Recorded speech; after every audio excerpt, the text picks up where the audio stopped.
So when I came, I was this young, passionate, wanting to change the world, and went back feeling very, very convinced that changes are happening that we need to sustain, and that we need to do it through the schools, through the education. And that's one of the most hopeful places on earth. And that's one of the most important places that we need to begin initiatives of change.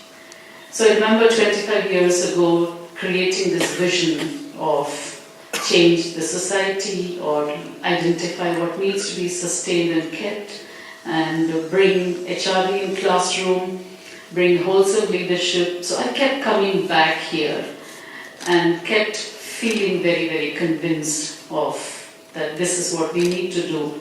More so because I see in our education system today we are extremely divided, we are very ghettoized, we are very sectionized. And when you come here, ironically, this is the place where we meet such diverse educational systems, diverse educational communities, and amazing experiments, and we keep going back.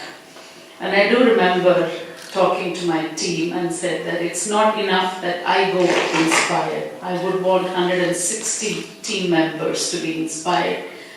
And the feeling was that it's not possible. It's huge logistics and operational issues, and whether the maushis and kakas, the employees that we call the class 4 employees, or the peons and support staff, whether their families will allow them to come.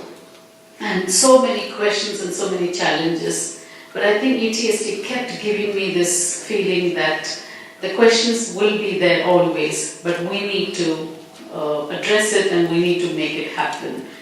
And I remember my first full staff retreat 15 years ago with the current institution. And families had a lot of doubts about where are you taking my women, especially the men asked. I said, very safe zone, and they will come back transformed. And I guess they were a bit worried about the transformation too. And I remember my board members, because I bullied everyone into it, because I felt that it's not enough that one ecosystem goes through this transformation. You need to influence and inspire the power holders, the management.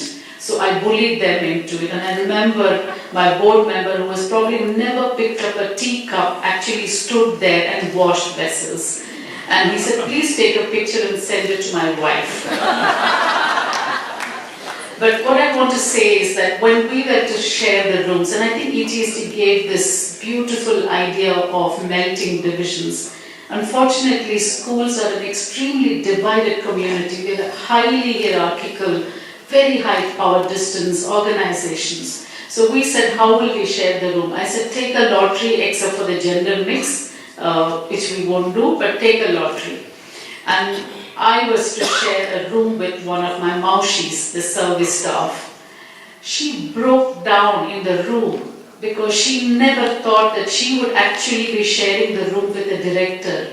And I had to tell her how we need to break all this, melt these divisions and boundaries, and actually connect with the humanity. I think she didn't sleep that whole night.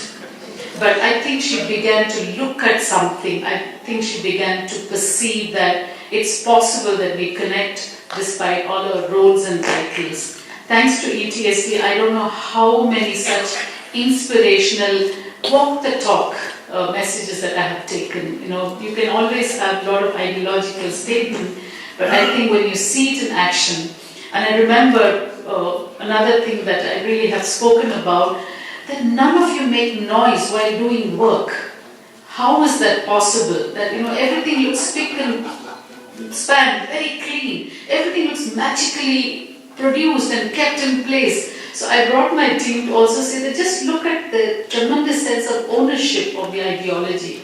Because this morning when he talked about believe and belong, I guess in education institutions there's a small community that believes and belongs. Rest of them either believe or belong. I think today morning again I'm going back with this amazing, inspiring message of that you got to work, and there's great hope with the future.